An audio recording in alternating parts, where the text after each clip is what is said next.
ఆపదొచ్చిన అన్నదాతకు సంజీవయ్యను పవనన్న, అసురులు కమ్మిన ఆడబిడ్డలకు ఆయుధమయ్యను మన అన్న. ఆపదొచ్చిన అన్నదాతకు సంజీవయ్యను పవనన్న, అసురులు కమ్మిన ఆడబిడ్డలకు ఆయుధమయ్యను మన అన్న. ఉక్కు పాదాల మక్కలు విరిచి గుంట నక్కలకు చుక్కలు చూపి ఉక్కు పోరాటము పెన చేసి విశాఖ ఉక్కికి రక్షకుడయ్యను. పోరాటాలకి పురుడు పోసెను పవనన్న, ఉద్యమానికి ఊపిరి అయ్యను మన అన్న.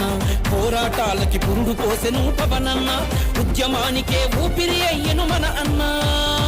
జన చైతన్యాన్ని హోరెత్తించెను పవనన్న, జనులందరినీ ఐక్యం చేసెను మన అన్న. జన చైతన్యాన్ని హోరెత్తించెను పవనన్న, జనులందరినీ